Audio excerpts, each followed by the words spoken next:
আসসালামু আলাইকুম। আমি ঢাকা মিরপুর থেকে এসেছি, নৌবাহিনী কলেজের একজন ছাত্র। আমার নাম মোহাম্মদ ফাওয়াজ। আমি একটি প্রশ্নের সর্বপ্রথম একটি উত্তর দিতে চাই। সেটা হচ্ছে, জামাতে ইসলাম কেন চাঁদাবাজি করেন, কেন কোনো লুটতরাজের সাথে জামাত ইসলাম নেই? মূলত আমি প্রথমে একটি কথা বলে দিতে চাই। সেটা হচ্ছে, আমাদের অন্যান্য দল যদি আমরা দেখে থাকি, গত 53 বছরে আমাকে একটা দল, আপনি আমাকে ইন্ডিভিজুয়াল দেখাবেন যে একটি সেবামূলক প্রতিষ্ঠান কিংবা কর্মসংস্থান তৈরি করেছে? কোনো দল পাবেন না। তাদের আইডিওলজি হচ্ছে নেতার পিছনে নেতাকর্মী ঘুরবে, জয় বাংলা নাইলে জয় বাংলাদেশ জিন্দাবাদ স্লোগান দিবে আর নেতার নাম নিবে। এটা হচ্ছে তাদের আইডিওলজি।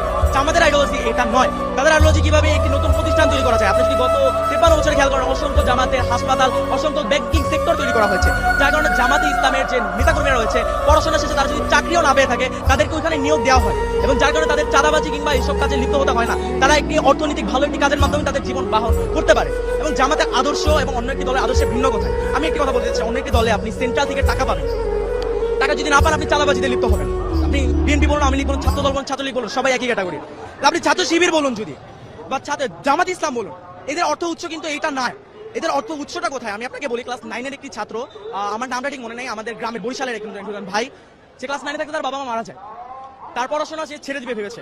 তখন জামাত যে সংগঠন, তার সাথে কথা বলে যে তার সম্পূর্ণ ব্যবস্থা তারা গ্রহণ করে, তাকে সম্পূর্ণ শিক্ষিত করে, তাকে দেশের বাইরে পাঠায় পড়তে, এবং তাকে ডক্টর বানিয়ে বাংলাদেশে ফেরত আনে। এখন আমার প্রশ্ন, একজন বিবেকবান মানুষ জীবনেও কি তাকে যেই দলটা, যে সংগঠনটা এত উচ্চ একটা পর্যায়ে নিয়ে গিয়েছে, তাকে জাতীয় রাষ্ট্রের সম্পদ বানিয়েছে, তাকে কি, তার কাছে কি কোনো সাহায্য চাওয়া লাগবে দলটা থেকে?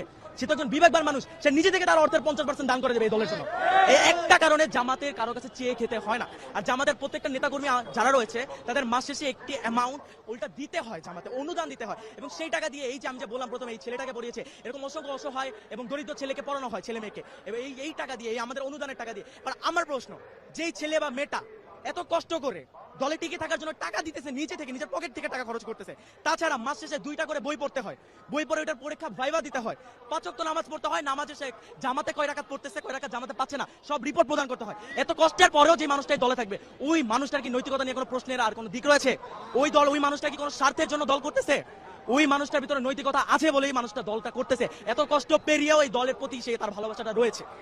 এখন আপনি আমাকে কোন দিক দেখাবেন? 71-এ যে আলবদর, তারপরে রাজাকার বলে, এই দিকটা দেখাবেন? আমি আপনাকে একটি কথা ব্যক্ত করতে চাই। হযরত উমর রাদিয়াল্লাহু তাআলা আনহু, তিনি যখন ছিলেন, তিনি কিন্তু মুসলিম ছিলেন না, তিনি কিন্তু ইসলাম ধর্ম গ্রহণ করেন নাই। পরবর্তীতে মহানবী সাল্লাল্লাহু আলাইহি ওয়াসাল্লাম আল্লাহ তাআলার কাছে নিচে চায় যে তৎকালীন আরবের যে কোনো বড় দুই নেতার একজনকে আল্লাহ আমার করে দাও, এবং মহানবী সাল্লাল্লাহু আলাইহি ওয়াসাল্লামের যে কোরআন, সে তিলাওয়াত শুনে সে কিন্তু মুসলিম হয়েছে। এখন কি আপনি তার পাস্টের সাথে তার প্রেজেন্ট তুলনা করবেন? আপনি এতই মূর্খ হয়ে গিয়েছেন? আপনি যে চেতনা ব্যবসা করবেন? আওয়ামী লীগ এক দল বলে গিয়েছে, তারা এখন কোথায়? তারা এখন ভারতে। এরপর আরেক দল যারা এখন বর্তমানে বলছে, তারা কোথায়? তার নেতা লন্ডনে। যেই দলটাকে বলে, সেই দলটা কি পাকিস্তানে গিয়েছে?